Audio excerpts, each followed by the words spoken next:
First of all, before we get started, I would like to ask you all a big favour.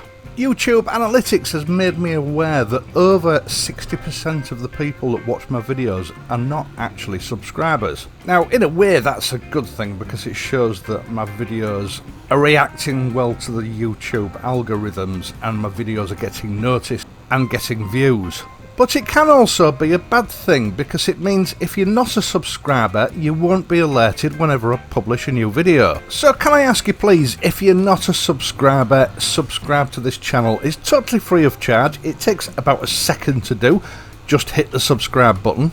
And it also takes about a second to undo. You just hit the unsubscribe button. So if you find that the general content of this channel isn't for you, you can soon reverse what you've done. So subscribe to the channel, hit the notifications bell, and make sure that your notifications are enabled in your settings. And that way, rather than waiting for my videos to come up on your feed or having to search for them, you'll just be notified an hour or so after I've published them. I'd also be really grateful if you would leave a like if you enjoy this video. Right, let's get on with it. Now, rear view mirrors on a motorcycle. New bikes didn't always come with rear view mirrors, they were an optional extra.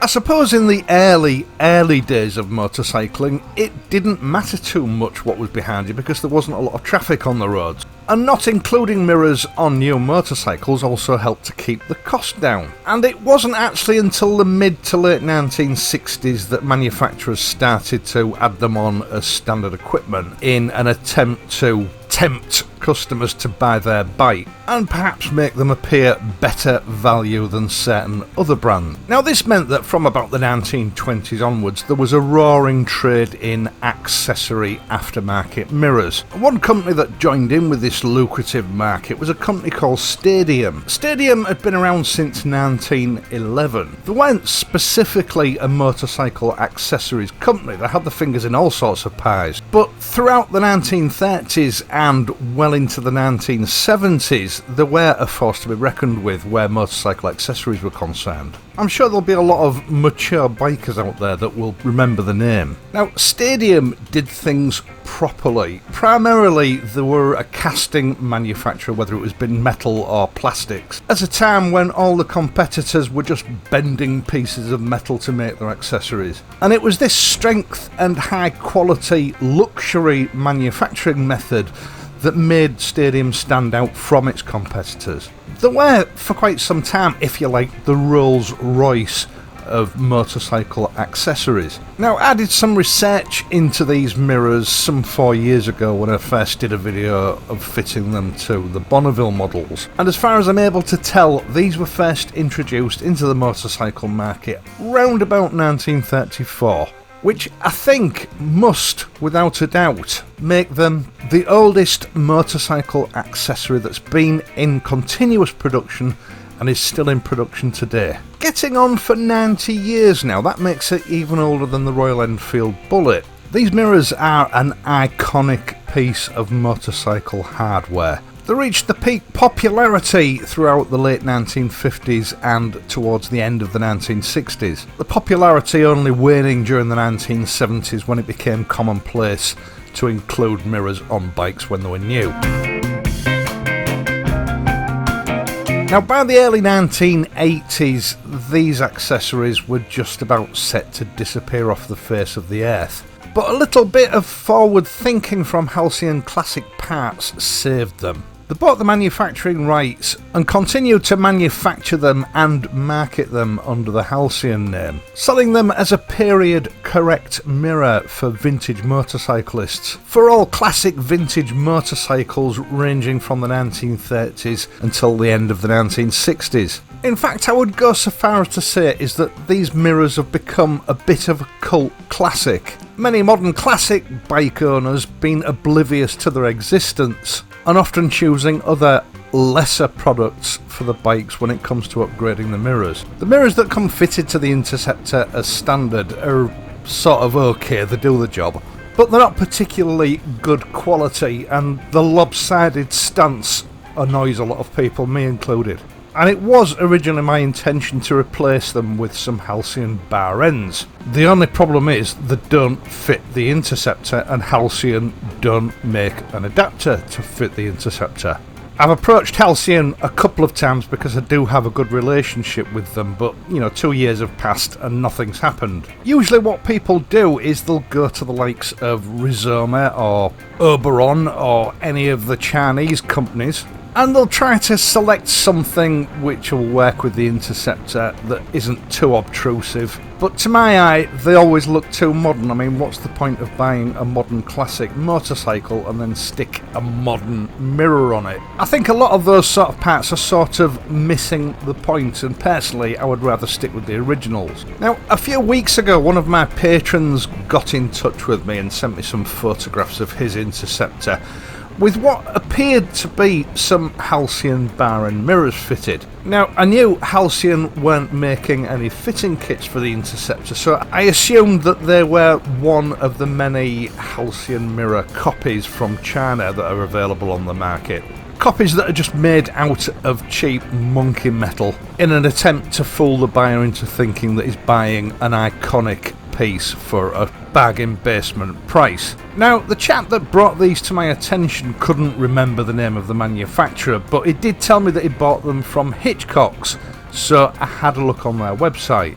And it sort of became clear to me why HALCYON weren't making fitting kits for the Interceptor, because Hitchcocks were already doing it, so there wasn't a lot of point in them getting involved, although they could have told me about it. Now, I should stress that if you want a set for the Interceptor, you can only buy them from Hitchcocks. HALCYON don't sell them, and Hitchcocks don't sell the fitting kit separately. But the price is very similar at Hitchcocks with the fitting kit as a set without the fitting kit from HALCYON. So really, it does represent good value. Now, the fitting kit is actually quite simple and straightforward. It replaces the standard expanding plug type fitting with two specialised spacers or washers, which have been precisely machined to afford a perfect fit on the Interceptor.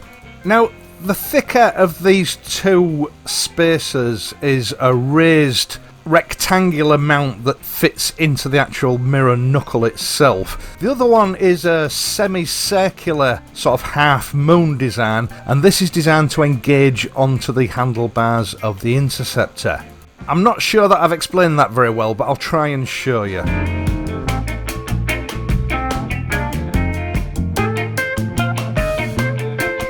First thing that you need to do is remove the end caps from the Interceptor's handlebars. Now, the bolt does utilise some Loctite, so it might take a bit of force to break the initial seal, but when you get it off, it reveals that sort of semicircular half moon cutout on the end of the handlebar insert, which is the mirror image of that slimmer of the two spacers. And this, of course, is important to ensure that when you fit your mirrors, they fit on straight and true, and they don't end up looking sort of lopsided. Now, the kit comes with a replacement stainless steel bolt which goes through the knuckle on the mirror, and then that thicker of the two spacers, as you can see, is shaped to fit into the mirror knuckle precisely without any movement. Now, these two surfaces together on the two different spacers, when you actually assemble it, allow easy movement for adjustment, but when properly clamped down, and it doesn't take an awful lot of force, these mirrors will not move once you've set them in place. And once you've got them together in the correct sequence, it's a simple matter of just screwing the mirror on and adjusting it.